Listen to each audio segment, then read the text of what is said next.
ओम नमः शिवाय। जय हो माता पार्वती की, जय हो श्री गणेश की, जय हो शिव परिवार की।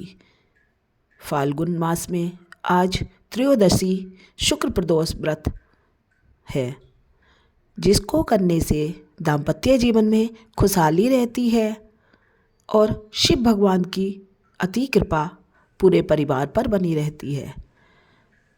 इस व्रत की एक प्राचीन कथा है।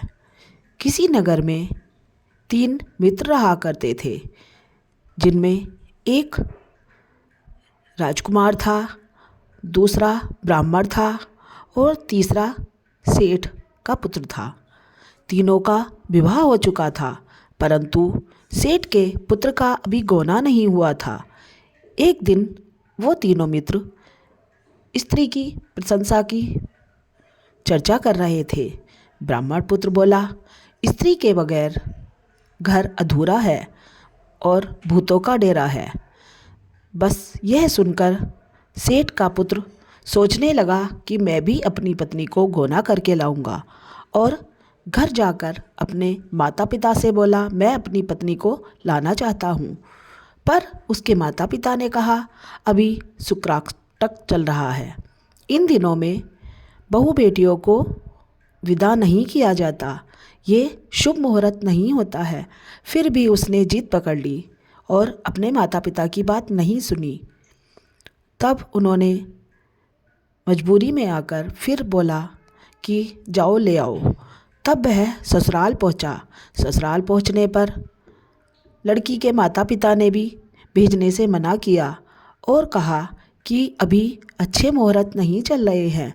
फिर भी वह नहीं माना और अपनी पत्नी को लाने के लिए बोलने लगा। तब लड़की के माता पिता ने कहा, ले जाओ। जैसे ही घर से निकले, दोनों उनके रथ का पहिया टूट गया और कुछ आगे चले तो उनके चोट लग गई।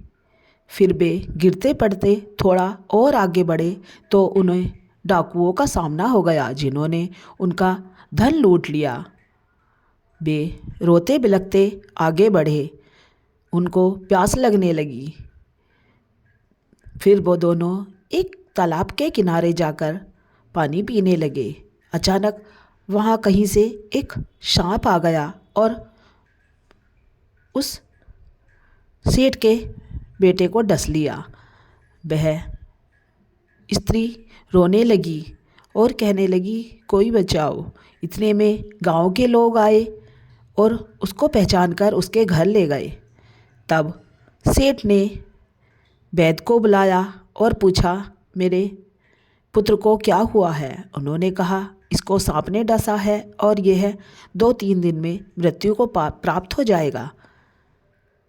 तब कहीं से ब्राह्मण के पुत्र को यह बात पता लगी और वह वहाँ आया और कहने लगा कि इनको वापस लड़की के मायके भेज दिया जाए और दोनों वहाँ जाए, क्योंकि ये शुक्राष्टक में अपनी पत्नी को घर से लेकर आया है। सेठ ने ऐसा ही किया, उन दोनों को लड़की के घर भेज दिया। वहाँ पहुँचते के साथ ही उस सेठ पुत्र की तबीयत अच्छी होने लगी और फिर वो पूरा ठीक हो गया और अपने घर आ गया, और अंत में वह स्वर्ग को प्राप्त हुआ। इसी प्रकार जो कोई प्रदोष व्रत रखेगा, उसको सुख, समृद्धि और सौभाग्य की प्राप्ति होगी। ओम नमः शिवाय। जय हो माता पार्वती की।